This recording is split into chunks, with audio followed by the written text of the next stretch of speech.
I think one of the mistakes that people make is they think purpose comes from their job. I've been a whatever for so many years, and when then I lose my job or I retire, I now don't have a sense of purpose because I so closely associated my self-worth with the job that I did. I knew what my job was. I had a sense of purpose. And one wonders if those things are conflated, right? Which is I had a sense of purpose for my job, but then when I didn't have the job, all of a sudden I woke up in the morning, didn't know what to do. The purpose is not your MOS. Your purpose is not you're a saw gunner. Your purpose is not the job that you wake up to do every day. Your purpose is something bigger.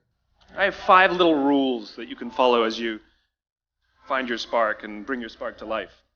The first is to go after the things that you want. Let me tell you a story. So a friend of mine and I, we went for a run in Central Park. The Roadrunners organization, on the weekends, they host races.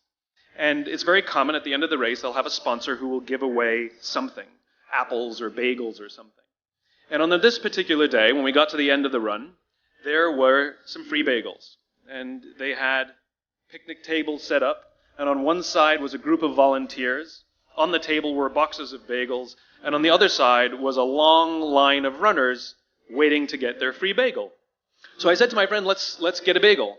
And he looked at me and said, the line's too long. And I said, free bagel. And he said, I don't want to wait in line. And I was like, free bagel. And he says, it's too long. And that's when I realized that there's 2 ways to see the world. Some people see the thing that they want, and some people see the thing that prevents them from getting the thing that they want. I could only see the bagels. He could only see the line. Because the rule is, you can go after whatever you want. You just cannot deny anyone else to go after whatever they want. You don't have to do it the way everybody else has done it. You can do it your way. You can break the rules. You just can't get in the way of somebody else getting what they want. Rule number 2. In the 18th century, there was something that spread across Europe and eventually made its way to America called puerperal fever, also known as the Black Death of childbed. Basically what was happening is women were giving birth and they would die within 48 hours after giving birth. This Black Death of childbirth was the ravage of Europe, and it got worse and worse and worse over the course of over a century. And these doctors and men of science wanted to study and try and find the reason for this Black Death of childbed, and so they got to work studying, and they would study the corpses of the women who had died. And in the morning they would conduct autopsies, and then in the afternoon they would go and deliver babies and finish their rounds. And it wasn't until somewhere in the mid-1800s that Oliver Wendell Holmes realized that all of these doctors who were conducting autopsies in the morning weren't washing their hands before they delivered babies in the afternoon. And he pointed it out and said, guys, you're the problem. And they ignored him and called him crazy for 30 years, until finally somebody realized that if they simply washed their hands, it would go away. And that's exactly what happened. When they started sterilizing their instruments and washing their hands, the Black Death of childbed disappeared. The lesson here is, sometimes you're the problem. Take accountability for your actions. You can take all the credit in the world for the things that you do right, as long as you also take responsibility for the things you do wrong. It must be a balanced equation. You don't get it one way and not the other. You get to take credit when you also take accountability. Lesson 3, take care of each other. The United States Navy SEALs are perhaps the most elite warriors in the world. And one of the SEALs was asked, who makes it through the selection process? Who is able to become a SEAL?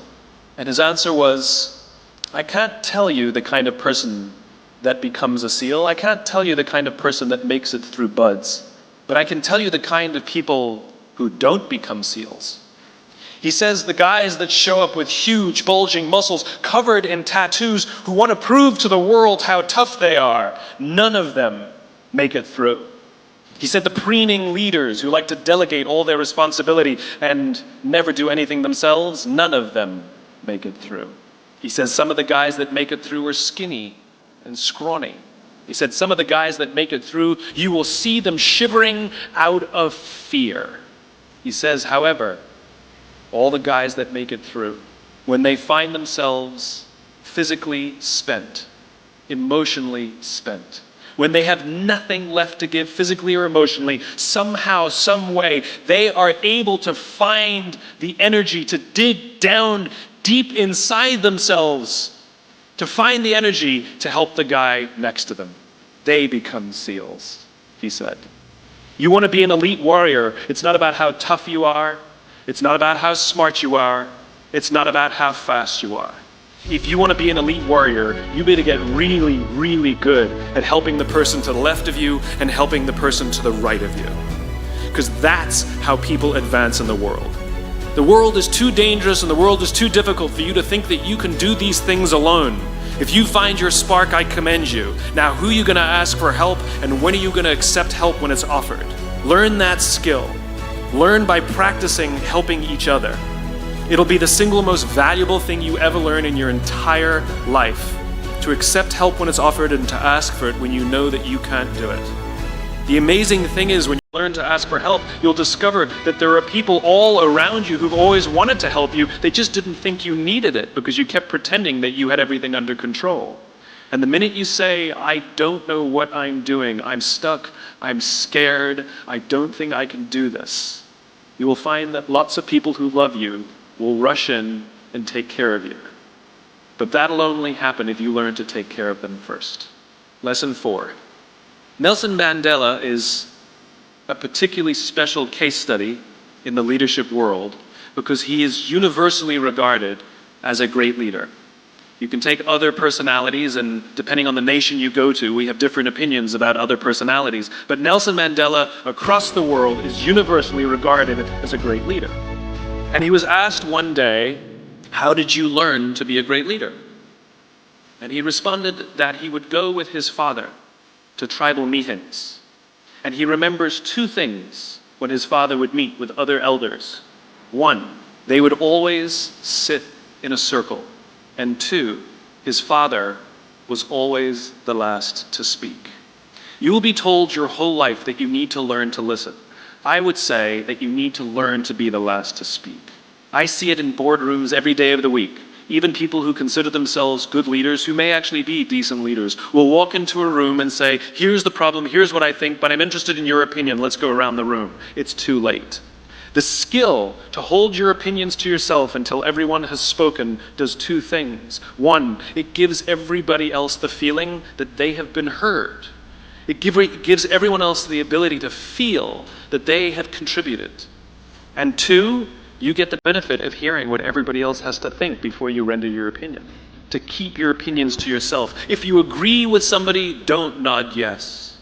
If you disagree with somebody, don't nod no. Simply sit there, take it all in, and the only thing you're allowed to do is ask questions so that you can understand what they mean and why they have the opinion that they have. You must understand from where they are speaking, why they have the opinion they have, not just what they are saying. Practice being the last to speak. One afternoon, I went to buy a cup of coffee, and there was a barista by the name of Noah who was serving me. Noah was fantastic.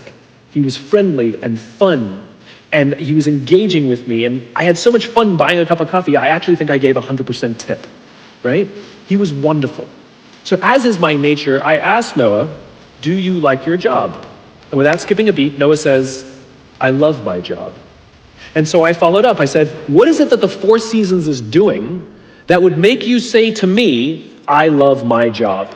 And without skipping a beat, Noah said, throughout the day, managers will walk past me and ask me how I'm doing, if there's anything that I need to do my job better. He said, not just my manager, any manager. And then he said something magical. He says, I also work at Caesar's palace. And at Caesar's palace, the managers are trying to make sure we're doing everything right. They catch us when we do things wrong. He says, when I go to work there, I like to keep my head under the radar and just get through the day so I can get my paycheck. He says, here at the Four Seasons, I feel I can be myself. So we in leadership are always criticizing the people. We're always saying, we've got to get the right people on the bus. I've got to fill my team. I've got to get the right people. But the reality is, it's not the people. It's the leadership. If we create the right environment, we will get people like Noah at the Four Seasons. If we create the wrong environment, we will get people like Noah at Caesar's palace. There was a former Undersecretary of Defense who was invited to give a speech at a large conference, about 1,000 people. And he was standing on the stage with his cup of coffee in a styrofoam cup. And he took a sip of his coffee and he smiled and he looked down at the coffee. And then he went off script. And he said, you know, last year I spoke at this exact same conference. Last year I was still the undersecretary. And when I spoke here last year, they flew me here business class. And when I arrived at the airport, there was somebody waiting for me to take me to my hotel. And they took me to my hotel and they had already checked me in and they just took me up to my room. And the next morning I came downstairs and there was someone waiting in the lobby to greet me and they drove me to this here same venue and handed me a cup of coffee in a beautiful ceramic cup. He says, I'm no longer the undersecretary. I flew here coach. I took a taxi to my hotel and I checked myself in. When I came down the lobby this morning, I took another taxi to this venue. And when I asked someone, do you have any coffee? He pointed to the coffee machine in the corner and I poured myself a cup of coffee into this here styrofoam cup. He says the lesson is, the ceramic cup was never meant for me. It was meant for the position I held. I deserve a styrofoam cup. Remember this. As you gain fame, as you gain fortune, as you gain position and seniority, people will treat you better. They will hold doors open for you. They will get you a cup of tea and coffee without you even asking. None of that stuff is meant for you. That stuff is meant for the position you hold. It is meant for the level that you have achieved of leader or success or whatever you want to call it. But you will always deserve a styrofoam cup.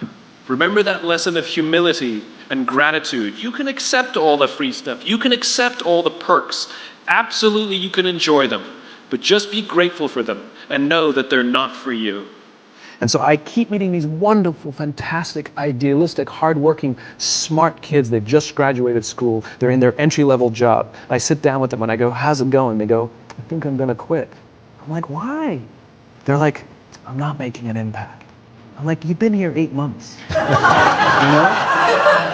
It's as if they're standing at the foot of a mountain and they have this abstract concept called impact that they want to have in the world, which is the summit. What they don't see is the mountain. I don't care if you go up the mountain quickly or slowly, but there's still a mountain. And so what this young generation needs to learn is patience. That some things that really, really matter, like love or job fulfillment, joy, love of life, self-confidence, a skill set, any of these things, all of these things take time. Sometimes you can expedite pieces of it, but the overall journey is arduous and long and difficult. All you need to do is have the will and the desire to want to understand